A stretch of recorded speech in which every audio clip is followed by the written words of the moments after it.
How's it going, Hills Organization? Alucard here, and I'm very excited today because I'm going to be doing a review of one of my favorite wrestling promotions in the entire world, Stardom. Stardom just had their Cinderella tournament 2015, which was a pay-per-view slash tournament slash televised event. I really don't know which one it was or if it was a combination of all three, but let's roll with all three at one time. So one rule, well, I might as well say it right now, so you guys won't get bent out of shape or just like, well, why is that? Why did that happen? So the rules of the tournament and the matches, sorry about that, were that you can win by pinfall, submission, or, very important here, over the top rope elimination. I don't know why, but this happened. These happen. So, yeah, don't be bent out of shape when I say somebody lost because of over the top rope elimination. What can I say about the matches before I talk about them? There were no bad matches here. No. All the matches were good to damn near great. I wouldn't say there were 5-star matches here, but if you watch the show, which will be linked in the description on Daily Motion, or you can just go to Daily Motion yourself and type in Stardom Wrestling, you'll say, hey, every match I was thoroughly pleased with, but some of the endings were bad. Good matches, bad endings for not all the matches. No, not all the matches, but for some. So let's get into the beginning of the Stardom Cinderella Tournament 2015. It begins with them bringing out all the wrestlers and also, I guess, the host of the tournament, which was Yasuki Ottawa, who is a former Stardom white belt champion, and ever since he left Stardom, it's been a void that they're trying, I wouldn't say they're trying to fill, but Stardom without Ottawa, it kind of doesn't feel the same because he brought that a character, that model character or whatever. And does she ever look good? I mean, when she came out, her legs looked like she could pretty much crush tree trunks or tree stumps, however you want to call it. She still looked like she could go in the ring at any time. Hopefully she does, come back for maybe one match or so. Or I think Yasuki's in Philadelphia, if I'm not mistaken, on Twitter. WWE, maybe, try out, or TNA. I'm just saying because, the world needs more Yasuki Ottawa because she's an awesome wrestler. Anyway, get into the first match, which was, find it here, and I don't want to mispronounce names, even though I know I will. I know I'm going to mispronounce some names, which was Haruka Koto versus Kairi Hojo. And I think the star of this match, it had to be Kaito. Kaito was just awesome with the armbar. She was just finding impossible ways to put Kairi Hojo in these arm bars. And I don't know how old she is, but she's a star in the making. Her style is just so smooth, technical. I think there was one move where she did a diving stomp off of the second rope onto Kairi Hojo's arm, the same arm that she had been pretty much working over for the entire match with the arm bars, they like holding arm bar off of the top rope. But in the end, it's Kairi Hojo's whacked out offense. Just, if you've never seen Kairi Hojo wrestle a match, your mind is gonna be blown because obviously this woman, she takes what's there and just flips it over like on its head. She does move in her own way, and you need more of that in wrestling. She ends up winning the match with a Boston Crab double leg. Like you got to see this and like in the video. If you've never seen Kairi Hojo hit that, like perform that leg lock balls of crab, you got to. So moving on to the next match, which was Kairo Yomanama versus Kariko Kimura. Match ends in a time limit draw. Bad ending, just bad. In the match, well, when I come to it, when I get into the match, when you click on it, it's kind of like chopped. It starts in the middle of the match, or like 4 minutes before the end, or whatever. Yomaha is hitting like these beautiful kicks to Kimura's face, and she goes for the pinfall. And outside of the ring, Chris Wolf, who is a faction member with Kimura in the Odate, distracts the referee, which allows Kimura to grab a piece of pipe or a baton. I really couldn't make out what it was, but she grabs it and she hits Kyra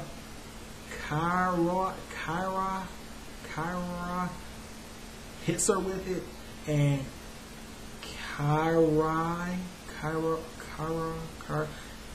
anyway, she kicks out. I'm thinking one bullshit, but two, it really does now, especially with the end. It's just like, okay, it ends in a draw, but you could have had, you know, something for the next show, you know, a few that sparks here between the two, where, you know, because of, you know, Kimura using the pipe to cheat, which she's a bad guy. I know in Japan it's kind of frowned on to win the match by the waves or whatever, but Kimura is like a legendary wrestling heel. Her winning like this is pretty much her calling her signature. So bad move on their part with that one. Then you get into the next match, which was Chelsea versus Chris Wolf, and I think Chelsea, depending on how long she's there, I think they're trying to fill that Yazuki Arawa role. And I'm not saying that Chelsea is like right now she has the skill or whatever wrestling in ring wrestling of Yazuki. I think they're trying to fill that, you know, that pretty model that can wrestle, that can back it up type of role. And you know, Chelsea, she's green, but you know, from what I seen in her first match, which I think it was a tag team match with Kairi Hojo, Rio, and Io Shirai, she's improving match to match, and I think that's obviously due to the excellent training and the Stardom dojos and wherever the women obviously help each other to put on great matches before, you know, bell time. And what I want to say about Chris Wolf, Stardom, I don't know what it is, but you have really great talent here. I don't know if it's like comfortable with her role now or whatever, but it's just like, it's kind of like money you're leaving on the table with Chris Wolf. Obviously a fan favorite, can wrestle her ass off, but she loses a lot. I'm not gonna put into her jobber status. Don't you even dare say Jobber and Chris Wolf in the same sentence, because jobbers don't wrestle like Chris Wolf. Chris Wolf is an amazing wrestler, so don't you even dare. One move that Chris Wolf had that very much impressed me.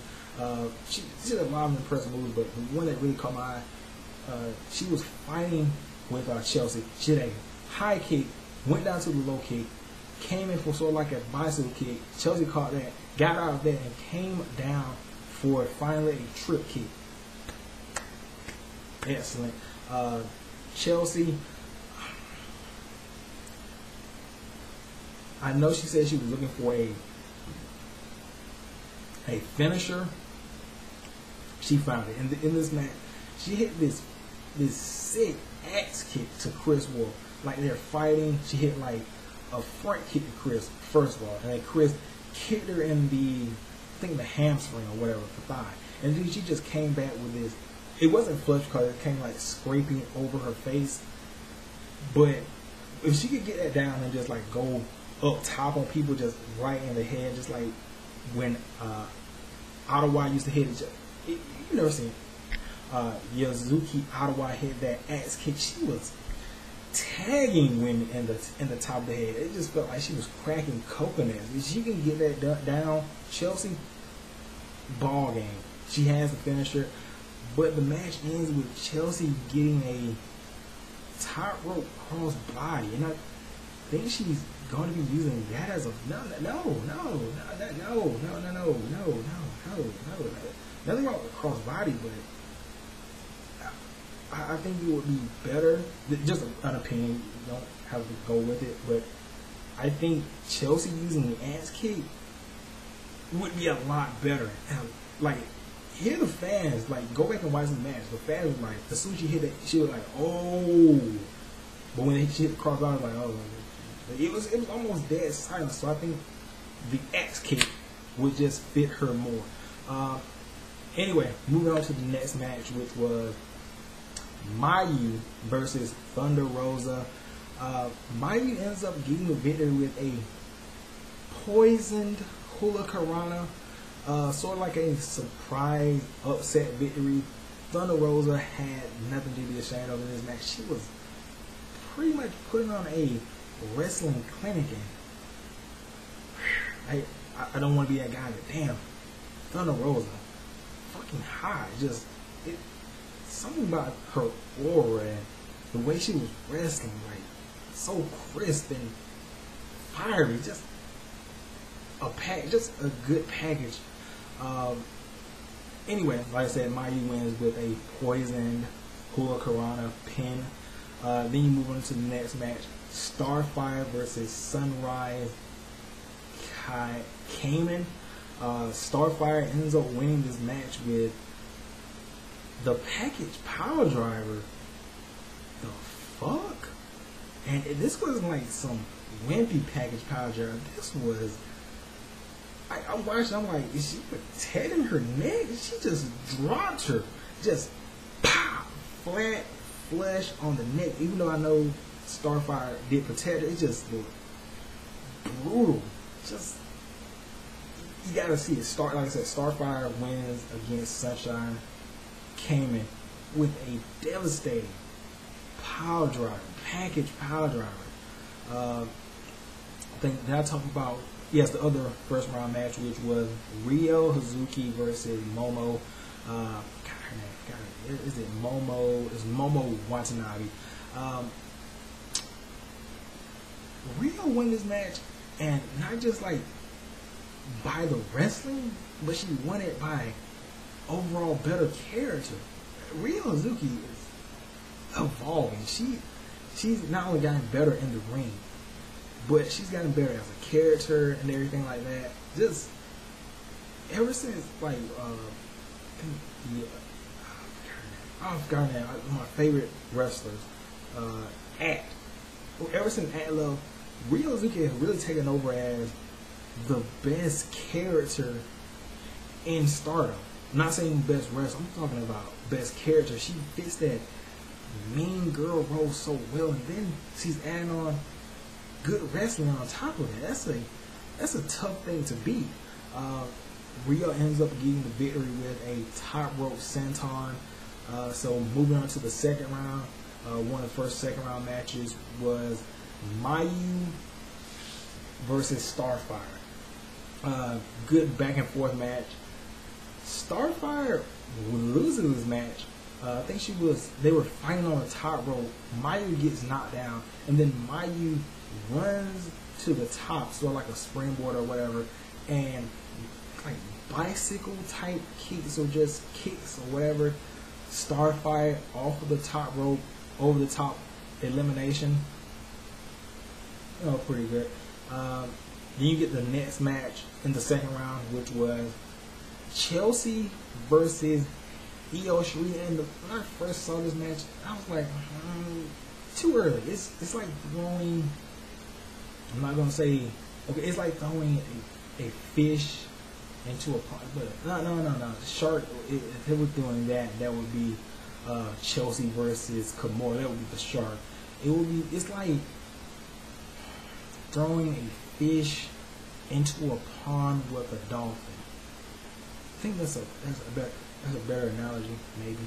Anyway, not as bad as I thought it was gonna be. I thought it was just gonna be Io just carrying this match and Chelsea maybe, you know, not really doing her part, but Chelsea holding her own against one of the best women in wrestling today, Io Shirai.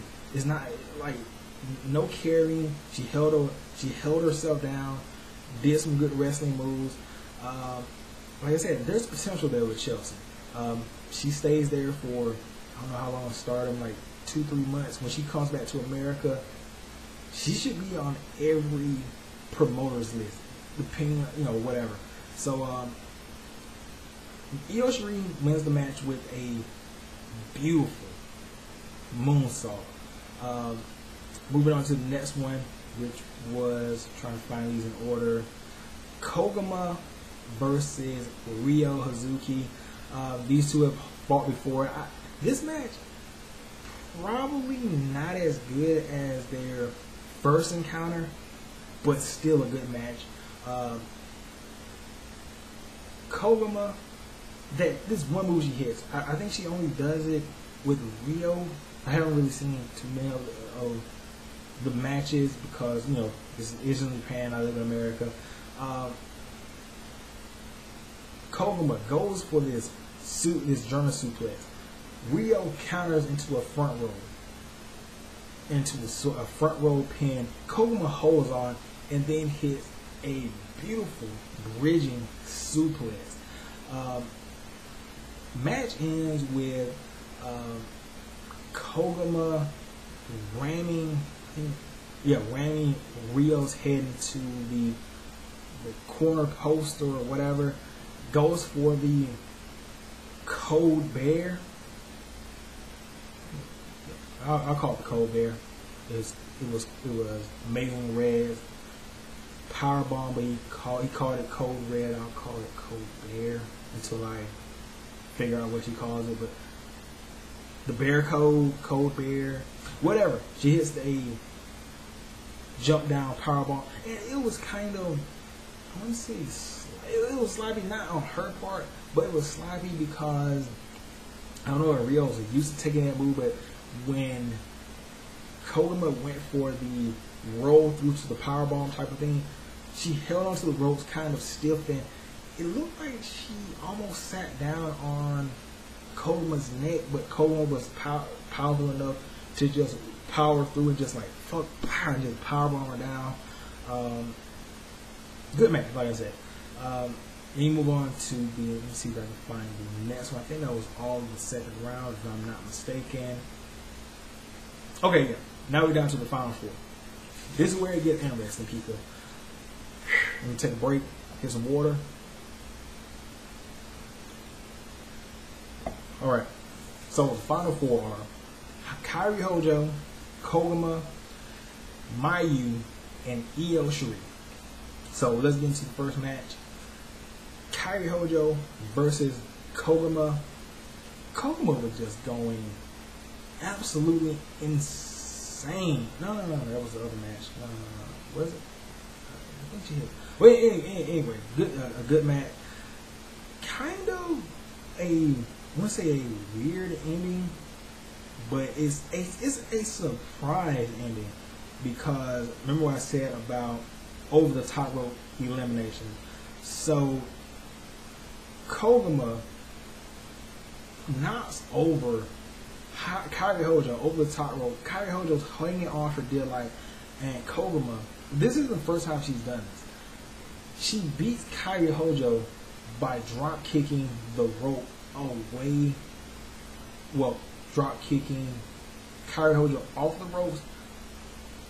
This, I know what some people may say, oh, that looks bad that the heavyweight champion got beat by, I gotta say this, like, okay, it's not the light heavyweight equivalent because High Speed has been held by Io Shirai, and Io Shirai is not a light heavyweight. Not the S division, maybe, because like the television title. Well, okay, whatever. The top champion got beat by a mid card champion. It's very confusing.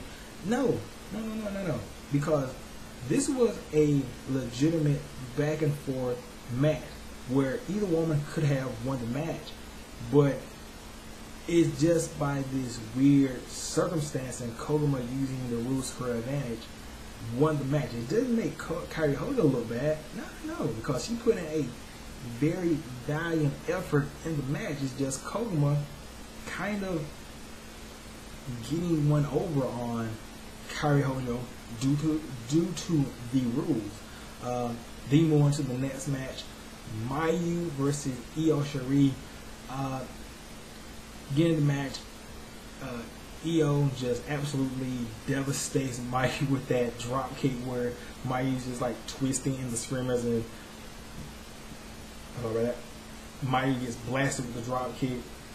Then there was another point in the match where Mayu goes to the outside of the ring or whatever, and yeah, she went to the outside because she got tossed through the bottom rope or whatever, so it's not an elimination.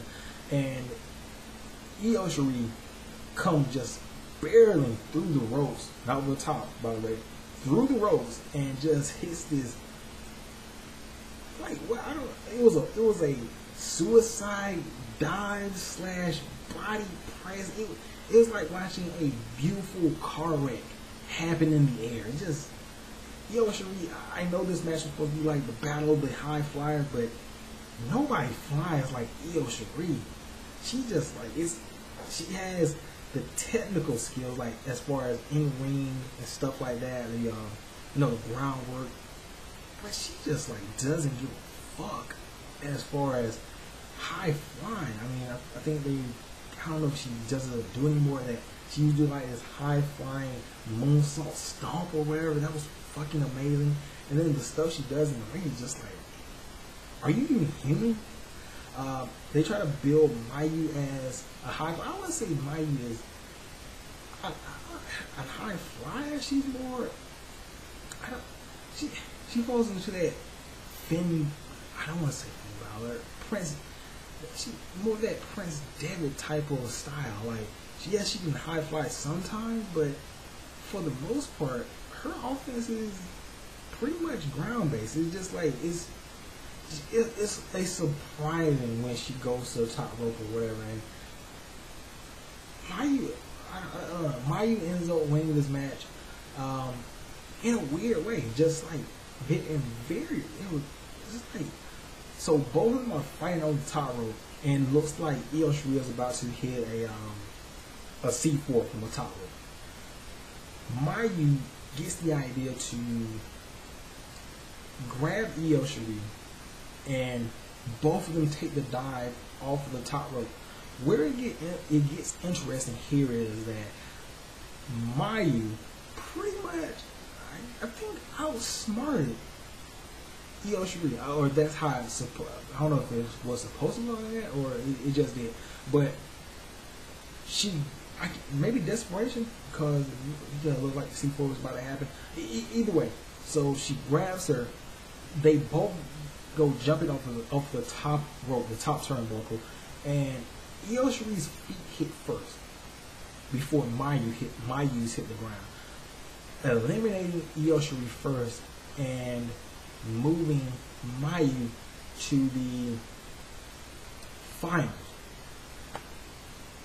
So yeah, so the finals, the last two participants were Mayu versus Koguma for the Cinderella tournament.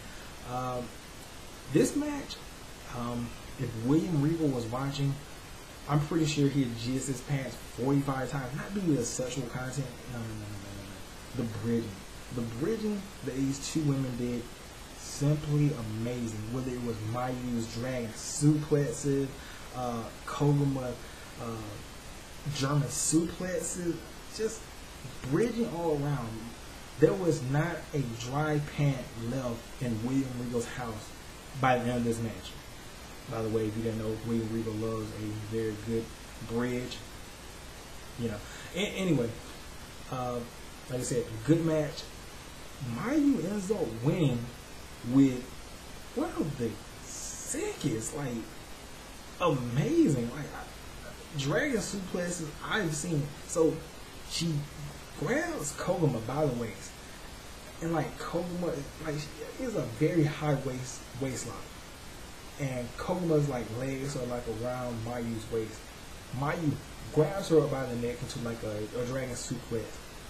Here's the dragon suplex, bridge perfect, and then just to make it a little more perfect, she completely like her knees go jelly or whatever, while she's still holding her legs or her knees or whatever go jelly, and still hold that beautiful bridge. Ends up winning the match 1, 2, 3. Your Cinderella tournament winner, Mayu. Gonna try to say it. Iwatani.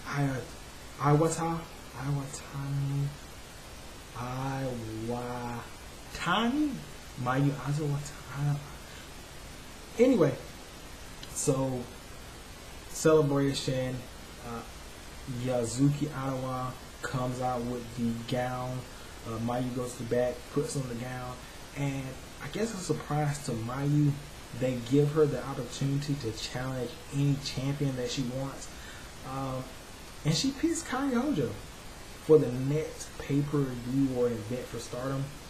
That's going to be a very good and interesting match. Koguma comes in the ring. I think she challenges Io Shirai to another match.